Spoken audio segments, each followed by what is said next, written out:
हाँ जी, दो ये ले लो। महाकुंभ अनुभूति केंद्र डिजिटल एक्सपीरियंस 50-50 की 2 टिकट इस साइड से। भाई बैग साथ ही रखना पड़ेगा क्योंकि हम ले आए थे तब हमने ना बैठा सेक्टर 1 में जावांगे ना जावा दोबारा, इसलिए बैग ने साथ ही लिया आए थे। तो अभी क्या उस साइड चलेंगे यहाँ से घूमते घूमते। भाई बैग ने जित रख सको तो बहुत अच्छी बात है। जित आप रुका था उसी कमर उड़ा दो उसने, बैग ने सेफ है वैसे, कोई ना ले जा, और गारंटी कोई किसी की नहीं ले, पूरे बैग खतर। तो आपने अपने तरीके से मैनेज करना पड़ेगा, सामान कम से कम रखोगे अच्छा रहेगा। मेरे तो समझ में ना हो, कहीं तो भाई बहुत बड़ा बड़ा ट्रैवलिंग बैग लेकर आ रहे हैं, फिर ना क्या करेंगे।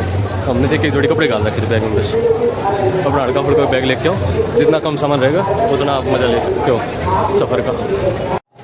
महाकुंभ मेले में इस बार एक अनोखा और अत्याधुनिक आकर्षण केंद्र जोड़ा गया है भाई, जिसका नाम है डिजिटल महाकुंभ अनुभूति केंद्र। यह केंद्र क्या है, आगंतुकों को महाकुंभ मेले की पौराणिक कथाओं और आध्यात्मिक गहराई का एक अनोखा डिजिटल अनुभव प्रदान करता है, जिसे आप अभी देख रहे हैं। शुरू होने वाला है अभी, आप मज़ा लीजिए उसका, सुनिए उसको गहराई से, और उसके बाद फिर मिलते हैं।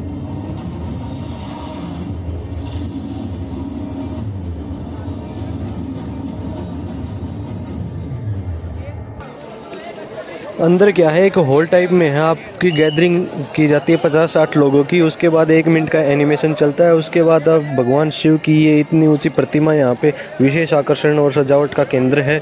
यहाँ पे आप फ़ोटो वगैरह लेके, जितना जल्दी हो सके फ़ोटो लेके अगले हॉल में प्रवेश कर जाएंगे। तो वहाँ पे 5 मिनट का आपको एनिमेशन के थ्रू 3D में आपको फिल्म दिखाई जाएगी, जो आपको पूरे महाकुंभ के बारे में बताएगी कि महाकुंभ क्यों मनाया जाता है, कहाँ कहाँ मनाया जाता है। और अभी आपको लेकर चलते हैं अगले हॉल में, प्रवेश करते हैं अभी।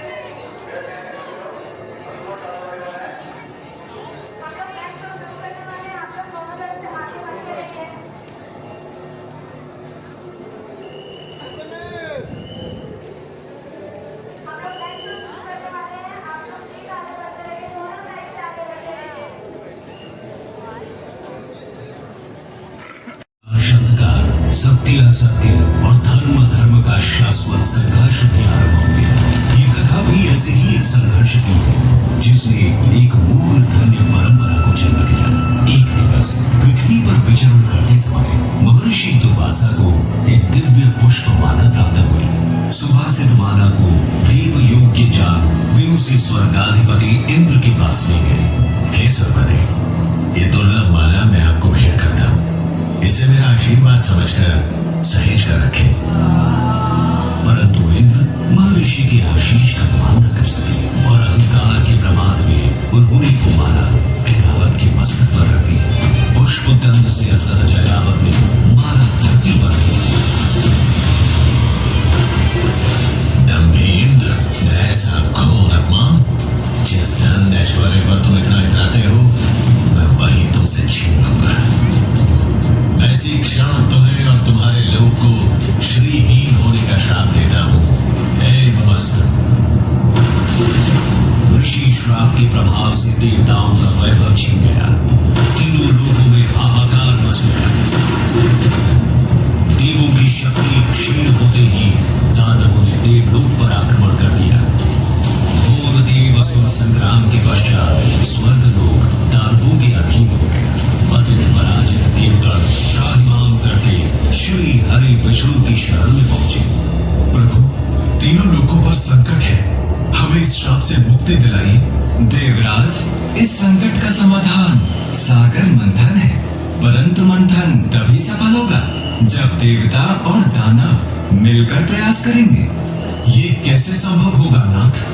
सृष्टि के कल्याण हेतु इन दो परस्पर शक्तियों को साथ आना ही होगा। हरि आज्ञा से मंथन आरंभ किया गया। मंदराचल पर्वत को बंधाने और नाग वासुकी को नेति बनाकर दानव और देव समुद्र को मथने लगे।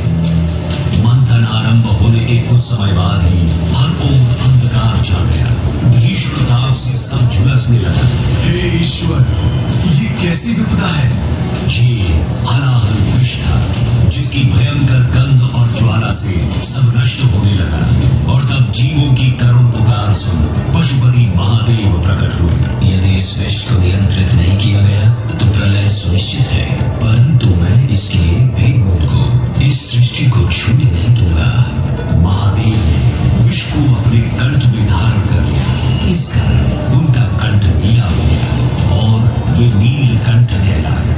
महादेव की कृपा से हलाहल विष की ज्वाला शांत हुई और तीनों लोगों में संतुलन स्थापित हुआ। मंथन पुनः आरंभ हुआ और एक के बाद एक अमूल्य निधियां प्राप्त होने लगी। अंततः अमृत घट लिए धन्वंतरी प्रकट हुए। अधीर हो इंद्र ने धन्वंतरी से कुंभ छीन लिया, परंतु दानव ये कैसे होने देते?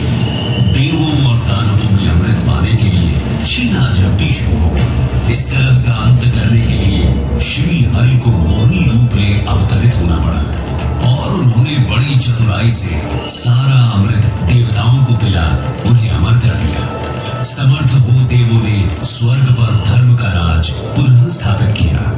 परंतु इस सारे प्रकरण में एक विशेष बात और हुई। छीना झपटी में अमृत की 4 बूंदे स्वर्गलोक, पाताललोक और पृथ्वी पर आ गई।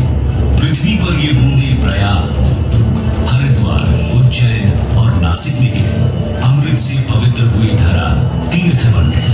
यही कारण है कि इन स्थानों पर हर 12 वर्षों में कुंभ मेले का आयोजन होता है। समय की अनंत धारा में ये परंपरा अनादिकाल से चली आ रही है। महाकुंभ मेला 2025 में आपका स्वागत है। आइए इस अद्वितीय आध्यात्मिक अनुभव का भाग बने।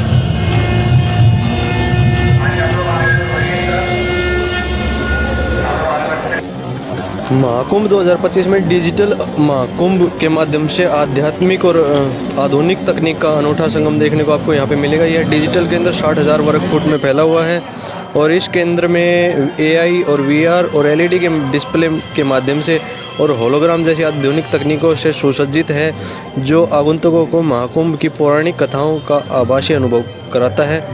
और उसके बाद यह विशेष रूप से युवाओं और अंतर्राष्ट्रीय पर्यटकों के लिए एक अद्भुत अनुभव लेकर आया है, जिससे वे महाकुंभ मेले में आध्यात्मिक और सांस्कृतिक विरासत की गहराई से जुड़ सकेंगे। इसलिए इसको बनाया गया है।